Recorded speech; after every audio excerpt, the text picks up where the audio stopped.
Fala, Gabeira! Olá, esse podcast dessa semana é sobre os primeiros 100 dias do governo.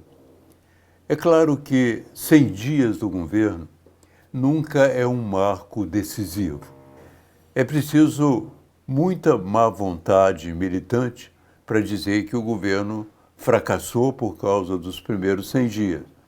Da mesma maneira, é preciso muita boa vontade militante para dizer que ele deu certo por causa dos primeiros 100 dias. Ele está apenas começando o seu jogo, um jogo de 4 anos. Na verdade, no meu entender, o governo já começou a atuar em duas áreas antes mesmo de tomar posse. A primeira e mais importante, porque ela diz respeito às necessidades econômicas prementes, foi exatamente criar essa medida, essa emenda constitucional que conseguiu garantir uma verba para que o governo funcionasse, os 170 bilhões, para que o governo funcionasse. A organização do orçamento feita por Bolsonaro não dava margem para o governo atuar nem instalar seus programas sociais. O próprio Bolsonaro, se tivesse sido reeleito, teria de mexer no orçamento para abrir um crédito e poder funcionar, porque nas condições em que ele entrega o orçamento para 2023, era impossível trabalhar. Portanto, a primeira grande medida foi a medida de aprovar essa emenda constitucional que garantiu dinheiro. Dinheiro basicamente para quê? Para 3 pontos que iniciaram e que correspondem a uma espécie de DNA do governo. O primeiro, a Bolsa Família, valorizado em R$ 600. O segundo é o aumento do salário mínimo. E o terceiro, também muito importante, é o programa Minha Casa Minha Vida. O que esses programas têm de novo já nesse governo Lula, chamado governo Lula 3? Eu acho que, no caso do Bolsa Família, além de ser um valor mais alto que antigamente, o Bolsa Família ele precisa corrigir alguns erros de organização do próprio Bolsonaro. No governo Bolsonaro, esses auxílios emergenciais ou não, eram dados sem muito critério, porque havia um interesse eleitoral muito grande. E com isso, muito dinheiro ia para o ralo. Não é? Você tem, por exemplo, no caso do Bolsa Família, algumas pessoas, no caso do auxílio emergencial mesmo, algumas pessoas se apresentando como família, mas sendo, na verdade, marido e mulher, ou sendo, na verdade, pai e filho, como se fossem famílias isoladas. Então, foi preciso corrigir isso para reduzir o desperdício do dinheiro público na aplicação dessa política social. Eu chamo a atenção para o fato, tenho chamado também, que a Índia foi mais longe. A Índia instalou um programa nacional muito importante, criando um número pessoal de cada um dos beneficiados, e com isso ela economizou milhões de dólares que iam para o ralo também por causa da desorganização no pagamento dos benefícios sociais. O outro aspecto da política social que eu quero comentar é o Minha Casa Minha Vida. O Minha Casa Minha Vida ainda tem as características do passado e ele podia ser revisto, ele podia ser mais flexível. Eu acho que o Minha Casa Minha Vida não precisa ser pura e simplesmente comprar um terreno, construir um prédio muito grande, colocar todo mundo lá, ou então construir muitas casas parecidas. Às vezes é possível aproveitar um prédio velho, recuperá-lo e colocar gente lá. É preciso repensar um pouco o destino do centro das grandes cidades, porque depois da pandemia muitos escritórios foram abandonados, vocês sabem disso, quer dizer, o centro das cidades grandes no Brasil hoje tende a ficar um pouco fantasma, porque o home office acabou suplantando a presença física nesses escritórios. Um outro aspecto em que o governo começou, antes da posse, foi exatamente a tentativa de romper com o isolamento internacional do Bolsonaro. O presidente Lula eleito já, mas não empossado, foi a Sharm el-Sheikh, no Egito, e fez um discurso dizendo que ia recuperar e que ia proteger a Amazônia, que ia desenvolver a Amazônia de uma forma sustentável e que a política ambiental do Brasil tinha mudado. Com isso, ele abriu o caminho para iniciar uma nova política externa.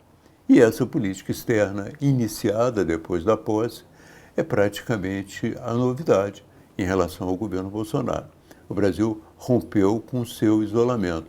O presidente Lula visitou o Mercosul, visitou a Argentina e o Uruguai, em seguida visitou os Estados Unidos, na semana agora visitará a China, voltará e passará pelo Oriente Médio, precisamente pelos Emirados Árabes, por Portugal e depois possivelmente irá à África. Com isso, ele faz de novo um tour exatamente recuperando todas as relações do Brasil que tinham sido estremecidas ou, de uma certa maneira, congeladas pelo Bolsonaro, pela decisão do Bolsonaro de se isolar e pela política ambiental do Bolsonaro, que realmente isolava o país. Portanto, essa mudança é uma mudança sensível nos primeiros 100 dias. Nós temos uma nova política externa e uma nova inserção mundial. Essa inserção mundial permite até ao presidente da República fazer propostas sobre a paz na Ucrânia. Ele apresentou uma proposta da criação de um clube de paz e tem trabalhado bastante nesse sentido. Recentemente, o ex-ministro Celso Amorim, que é um assessor especial, esteve em Moscou para discutir essa questão, esteve na França também para discutir a questão da paz na Ucrânia a partir da proposta do Lula, uma vez que a Rússia é envolvida e a França demonstrou uma certa boa vontade diante da proposta do Lula. Portanto, a política externa ganhou uma nova forma e é possível dizer que ganhou uma forma melhor do que no passado. O Brasil, estando integrado no mundo e alterando também a sua política ambiental, ele tem muito mais chances de crescimento e muito mais chances de ser aceito pela comunidade internacional. O segundo ponto que eu queria mencionar é que essa política ambiental que o presidente anunciou em Sharm el-Sheikh e que tenta materializar com a presença da ministra Marina Silva no meio ambiente, ainda não deslanchou. Nesses primeiros meses do governo, a política ambiental ainda não conseguiu conter o desmatamento. Em fevereiro de 2023, o desmatamento foi um pouco maior do que 300 quilômetros quadrados. Isso é um recorde para fevereiro. Então, nós precisamos contar com a necessidade de reorganização rápida do Ministério do Meio Ambiente, com a atuação também rápida e eficaz da Marina Silva, para que essa política ambiental anunciada para o mundo seja aceita, ou seja, bem recebida e tenha legitimidade. Mas, independente disso, dentro da política ambiental, é preciso ressaltar já um problema novo e interessante. O Fundo Amazonas foi restabelecido. A ajuda da Noruega, da Alemanha, voltou a ser canalizada para a Amazônia. Isso dá muita chance de proteger a floresta e, simultaneamente, desenvolver projetos sustentáveis. Portanto, a ida do presidente à China agora pode até atrair mais um colaborador para o Fundo Amazônia, a China, e os Estados Unidos também se dispõem a participar do Fundo Amazônia. Então, são novidades importantes. Uma nova política ambiental, uma nova política externa e os fundos para a realização de uma nova política de proteção à Amazônia e desenvolvimento sustentável. Agora, é preciso registrar nesses 100 dias de governo que houve percalços que outros governos não tiveram. Um deles, por exemplo, foi a tentativa de golpe do 8 de janeiro.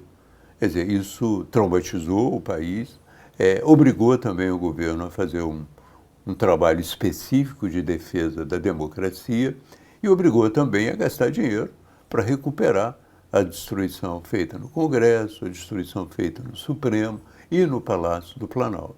Portanto, foi um dado que atrapalhou a largada do governo. Da mesma forma, atrapalhou a largada do governo a descoberta da tragédia Yanomami.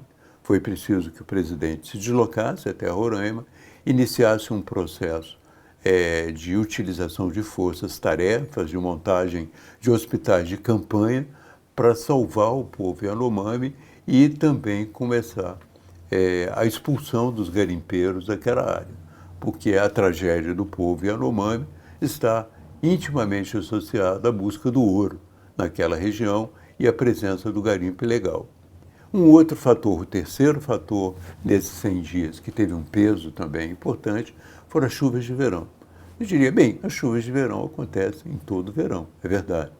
Mas esse ano, e cada vez mais, as chuvas são intensas. O desastre no litoral norte de São Paulo foi muito grande. E outros pontos do Brasil também foram atingidos. E isso obriga também a uma reavaliação, obriga a reorganização no interior do próprio governo para atender não só às vítimas do desastre, à recuperação dos prejuízos, como uma nova política também de prevenção, o que é talvez o mais importante. Agora vamos à política econômica nesses 100 dias. Sabe que a política econômica é o que mais interessa ao governo. E, segundo todo mundo, a política econômica é aquela da qual depende a popularidade do governo. Em termos eleitorais, o que o governo propôs é que o Brasil e o brasileiro ficaria mais feliz, consumiria de novo a sua picanha e tomaria a sua cerveja. Será que isso está acontecendo? O presidente da República mantém uma certa impaciência com o nível de crescimento do país e avanço econômico. Essa impaciência é compartilhada por alguns dos seus eleitores, que numa pesquisa da Datafolha afirmam que o presidente ainda não fez tudo aquilo que poderia.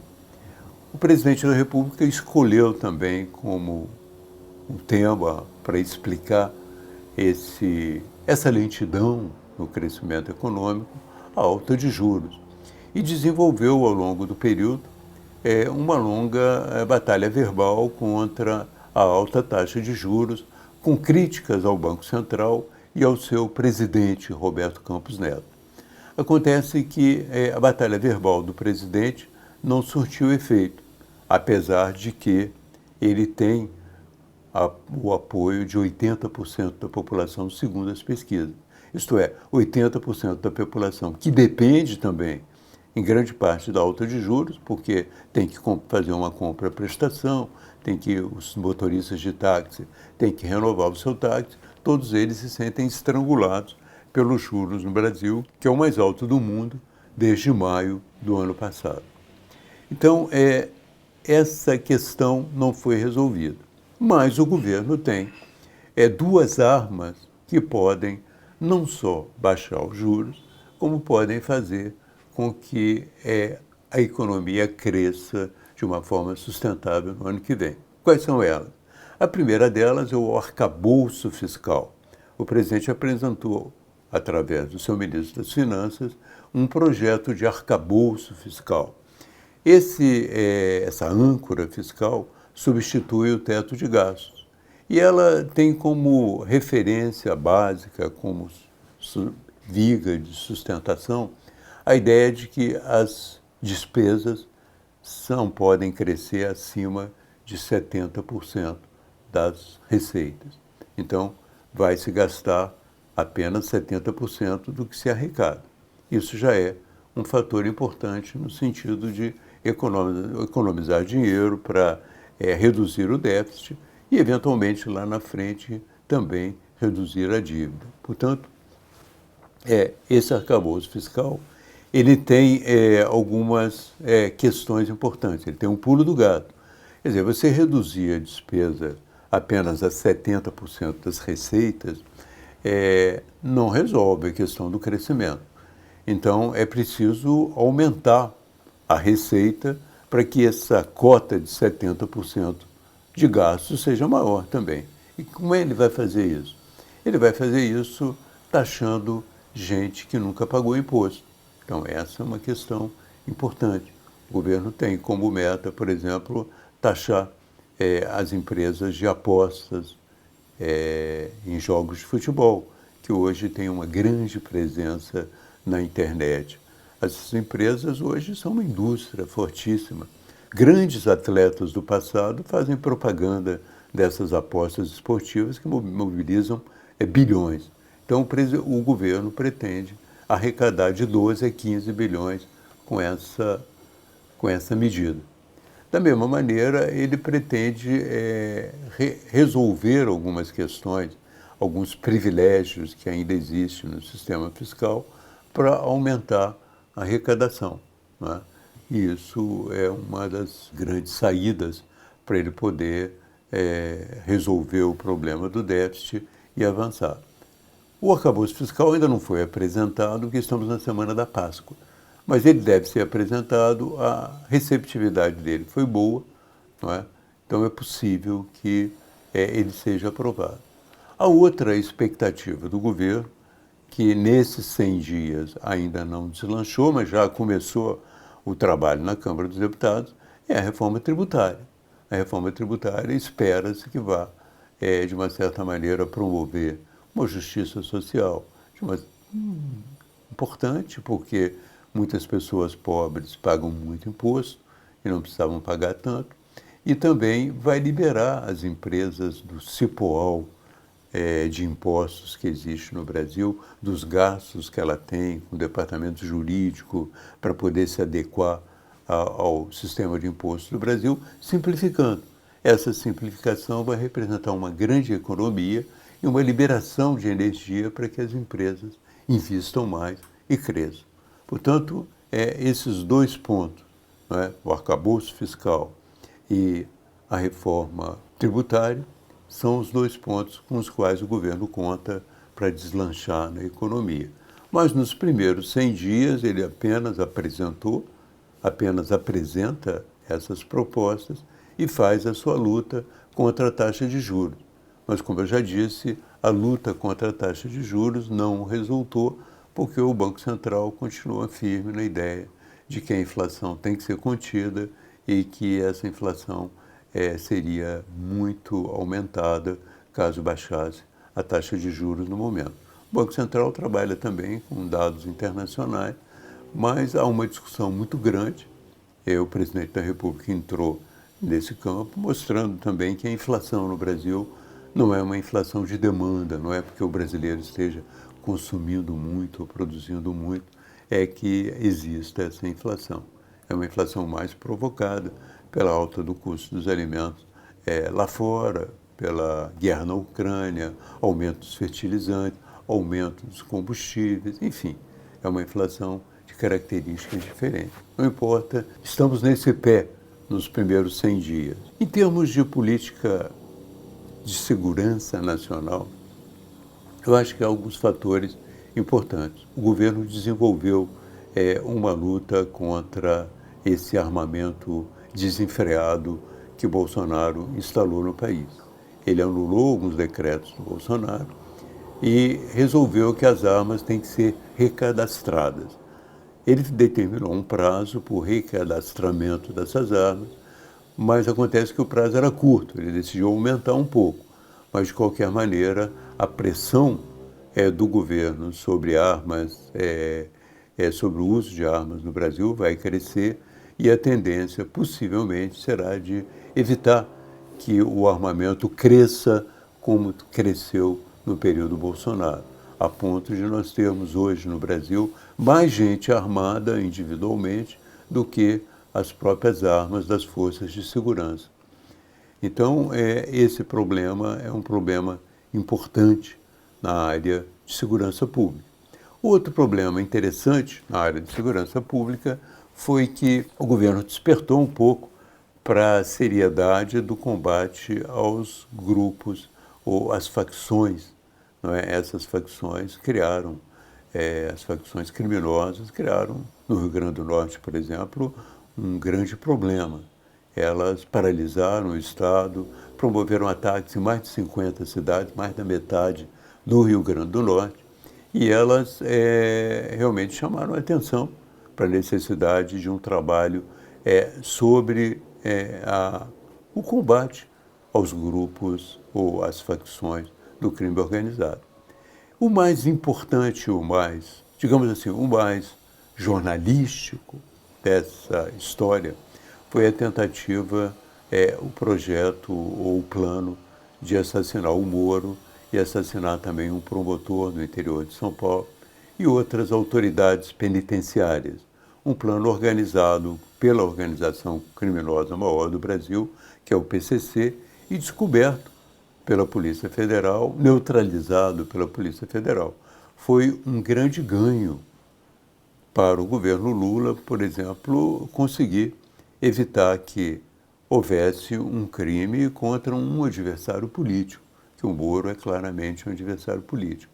Infelizmente, o presidente da República saiu com uma frase infeliz, dizendo que o Moro, que esse plano que foi descoberto pela sua polícia, denunciada pelo seu ministro da Justiça, era uma armação do Moro. Então, essa frase pegou muito mal e, mais uma vez, colocou nesses primeiros 100 dias a questão dos improvisos presidenciais. Eles já existiam no governo Bolsonaro. Bolsonaro, ali no cercadinho dele, dizia algumas coisas bárbaras e isso repercutia muito contra ele. Então, a saída para isso no Brasil, se é que o governo pretende se mover seriamente num quadro tão equilibrado de forças, com uma oposição tão forte e tão atenta, seria o presidente da República falar lendo o seu texto. Cada vez que ele fizesse um pronunciamento, ele tivesse o seu texto na mão. Eu propus isso numa entrevista ao Roda Viva, quando o governo estava começando, que o presidente da República fizesse os seus pronunciamentos, considerada a delicadeza da conjuntura política, o equilíbrio de força, que ele fizesse essas declarações lendo, porque a possibilidade de erro é muito menor. Muita gente diz assim, mas, poxa, isso tiraria a espontaneidade do Lula, não seria o mesmo Lula. Eu digo, é verdade, não seria o mesmo Lula, mas o Brasil também não é o mesmo. Então, o ideal é quando o Brasil muda, você mudar, porque senão você continuará com uma prática que é uma prática que valeu em outros momentos, mas que agora torna-se muito perigosa. Então, também na educação, um balanço que eu faço na educação, é de que o governo está no momento diante de uma grande decisão. A reforma do ensino secundário feita em 2017 está sendo paralisada, né? Existem grupos que querem anular essa reforma. E isso seria bastante problemático. Os especialistas, que são uma referência para mim, dizem que essa reforma não é perfeita, que ela tem que ser modificada mesmo. Mas que, por outro lado, retirar tudo, voltar ao passado, é uma espécie de retrocesso. Portanto, essa consulta, que será feita agora nos 90 dias, pode descobrir sugestões, propostas para o ensino secundário, que valorizem a reforma, que aperfeiçoem a reforma, sem necessariamente negá-la. Não sei se isso vai acontecer, mas é importante que a gente fique atento. É claro também que essa reforma e qualquer outra medida que a educação descubra através dessa consulta pública vai depender de uma formação melhor dos professores e de um investimento maior nas escolas públicas, porque, na verdade, a formação dos professores no Brasil é deficiente. Se você comparar, por exemplo, um país como a Finlândia, onde os professores têm um status simbólico muito maior e um status financeiro muito maior. Será que o Brasil está disposto a caminhar por esse rumo, né, de dar aos professores, às escolas, um status melhor, tanto financeiro como simbólico? Aí é uma questão de gostar ou não da hipótese de preparar o seu futuro. Portanto, são esses os temas principais que eu destacaria a propósito dos 100 dias de governo. Vamos esperar agora a solução da questão econômica, a votação do arcabouço, vamos esperar também a votação da reforma tributária, vamos esperar que a política ambiental desenvolvida pela ministra Marina Silva comece a funcionar efetivamente na Amazônia e vamos esperar que a política de educação do Ministério da Educação seja realmente decidida agora com a consulta sobre o ensino secundário. E no campo da saúde, que nós temos uma novidade importante, as campanhas de vacinação voltaram, quer dizer, o governo se dedica muito à vacinação, tentando recuperar o tempo perdido no governo Bolsonaro. No governo Bolsonaro não só caiu o investimento em vacina, o trabalho com a vacinação, como houve, através do presidente e dos seus adeptos, uma espécie de campanha contra a vacina, uma insinuação de que as vacinas traziam problemas para a saúde e era melhor não utilizá-la. Isso está sendo vencido e o Brasil, que tem o melhor sistema de imunização do mundo, pode voltar a atuar com essa capacidade. Portanto, no campo da saúde, essa é uma decisão importante e esperamos também que a decisão tomada de fazer com que as operações eletivas que foram suspensas com a pandemia sejam agora realizadas, que a fila nessas operações no SUS seja diminuída. Esse então é o quadro geral que eu vejo do governo. Como eu disse, não há o que falar, decidir sobre o destino do governo nesses 4 anos e não há o que decidir também dizendo que o governo será um grande governo. Estamos no princípio. O presidente da República usou uma imagem dizendo o seguinte, que o governo não pode ser um cavalo pangaré, pessoas têm que acreditar nele e que é preciso fazer logo. Ele usou essa imagem no sentido de uma espécie de pagelança para elevar o ânimo dos ministros. Mas o presidente às vezes se esquece também que não é uma corrida qualquer, é uma corrida de 4 anos, é uma corrida de longo alcance. E se não tiver a visão de longo alcance, possivelmente, e se preocupar pura e simplesmente com a popularidade momentânea, pode ser difícil chegar lá no final dos 4 anos com o trabalho bem feito e a possibilidade de prosseguir no governo.